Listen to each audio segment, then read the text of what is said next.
ngal legal wiyete ko arikoda legal tawatengal e nder commune mo Wourossogui cincangal e 2006 hande oɗo saha ɓe dañi caɗele ummorade e maire mabɓe hono Moussa Bocar Thiam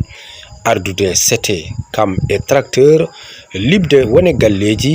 ha ni yoga e mabɓe ngalaɗo kodi ɓe ngari legale ko ni tawani alanda ko janor yangi anda ko ɓe kaali anda ko ɓe fewti kono jaran anda hen to tawani ko ɗum kaalen ko hande ko ɓe bindirnomo onon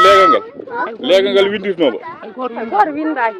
donc ɓe gartan ɓe kili ɓe mbaɗi hen bornuji mabɓe kili ɓe moƴƴir ayiya lotissement o woni ɗo ko 20 sur 15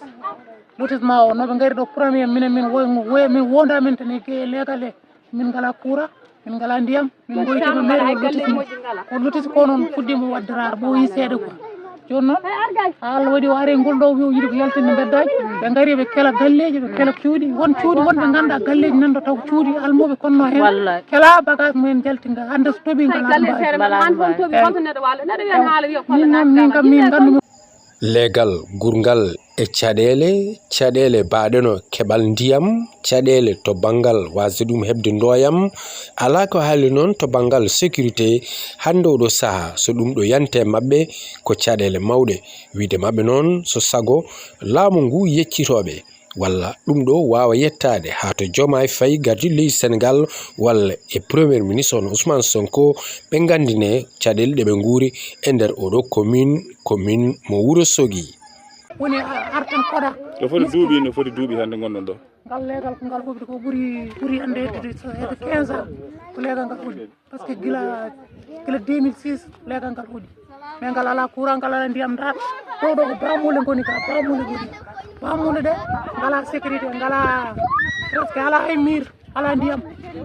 sa ubbi hen neɗɗo kulata koto dawade garde gafto ɗum fof min goytini mabɓe mbimaɓe ballu min hen kono min jeyani haydara taw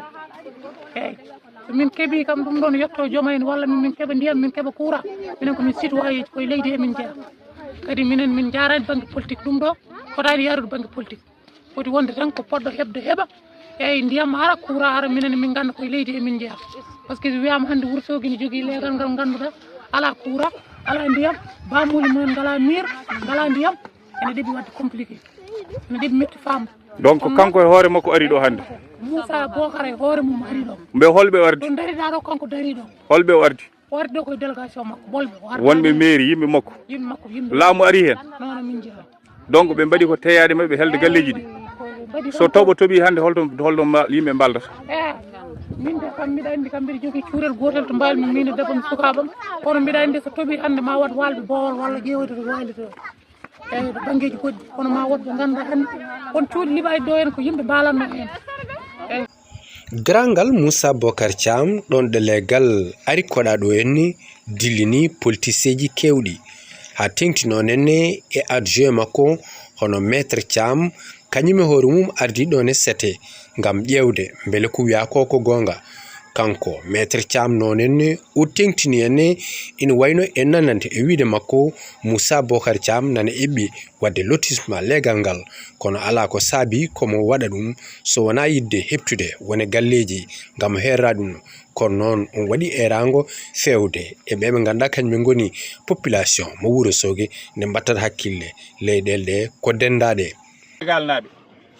emin gari ɗo henne mino e wonde maître Sali Thiam kanko woni deuxième adjoint au maire de Wourossogui min komi conseiller départemental président de la commission habitat et urbanisme ngam yurnade golle bonde ɗe maire Wourossogui woni e wadde ɗo libde galleji yimɓe ɓe juuri mumen yettaki caggal hoɗɓe ɗo guila lotissement yettaki e nder leegal dow moderne kadi biyetegal ari koɗa o ari noon o arde yimɓe makko wonduɓe makko politiquement o ardani descos o descos foti helde galle wona maire Wourossogui ɓe gaddi machine ngaji mabɓe jiime galleji miskineɓe ɓe keeli ɗumen ha ɗigui ɓuuri 50 galle ko liiɓa hande 18 septembre donc bandiraɓe Sénégal naaɓe yoɓe paam yoɓe gandir noon o gollani ɓeɗo ndeɓe koɗi ɗo ko guila dawa dawi hol wonɓe ɗo guile 2000 hol wonɓe ɗo guile 2006 lotissement yettaki ɗumen ɓe ngala ndiyam ɓe ngala courant hay janale gonɗe caggal ɗo ɗe soɓe mbirito yimɓe ɓe mbaɗi hen kooce kanko o wawa wadde hen mur par ce que ɓe kuuli woto dawade arde jamma wiine ne asto yimɓe wonɓe nder hen ɓe ko ɗum woni ko kewi ɗo ko tibaje ko kuɓeje sengge ɓe mbaɗi débrouillé ɓe guppat nder wuuro to pour ɓe mbawa yoɓede ñalawma ujunere ɓe cooda sakel ciment ɓe yogo sartaji mumen jaaha suka mumen dadduya gadda hunde pawɗo kanko noon o nangi o jooɗi dow hen o motif ko o ɓe jiiɗi wadde ɗo hen ko recasement ko yimɓe wonduɓe makko guila chef de quartier hay woɓɓe ko ɓeno yiiɗi wallude politiquement ko fate élection député ji garoji ɗo ɗi emin ñaagui noon hoorejo leydi ndi Bassirou Diomaye Diakhar Faye yo ƴettu responsabilité makko kanko e wonde premier ministre Ousmane Sonko e wonde le ministre de l'habitat et de l'urbanisme Balla Moussa Fofana nde ɓe mbaɗata arrêté ɗeɗo golle bonɗe gonɗe e waɗede ɗo e nder Wourossogui yimɓeɓe fof mbawa timde Zac mo Wourossogui o déjà ko musiba ɓuuri ujunere galle ɓe jeeyi hakkude mabɓe kamɓe maire uji mawɗi ɗi wonɗi ɗo e diwan ɗi Agnam ha fayi banggue goɗɗo gouverneur Matam o ko kesso ala ko andi hen préfet Matam kesso ala ko andi hen koɓe jooɗi timmani yontere donc dossier o foof ko hakkude urbanisme cadastre impôt et domaine ko ɓe goni ballatamo e ɗeɗo peeje Wourossogui ala commission domanial hay liste goto meeɗa udditede demande hay recensement goto meeɗa waɗede ɗum noon bandiraɓe gandon ko ɓeeɗo ɓe juurumen yetta e caggal ɓe ngala ɗanniyankoɓe ɓe ngala mahanoɓe ɗumen ko ɓeeɗo maire Wourossogui ƴeewata lorlude pour hebde galleji ɗi o itti hen ko ittanno ha gasa o hokka yimɓe makko heddi ko ɓe jeewi a galle million ngaji ɗiɗi million ngaji tati no ɗeɗo hettere wotere hedde Wourossogui ɗum noon laamu ngu yo jaggu hen kala pullo tinɗo yo jaggu hen on jarama wurnoɓe e caɗele ha dogi nani ngal ɗo legal mooli tonenne mbaɗi tonenne cikkon men gam hisnude ɓesguji men ɗon ɗo legal ari koɗaɗo ene hande maître Moussa Bocar Thiam rokki ɗumen ko yontere e wiide nde mbawata ummade e nokkuji men goƴa mabɓe noon soɓe ummima ɗo nenne holtoɓe peewi e kadi hol pawaɗo faabadeɓe haɓe mbawa dañde ɗoɓe konni ɓesguji mabɓe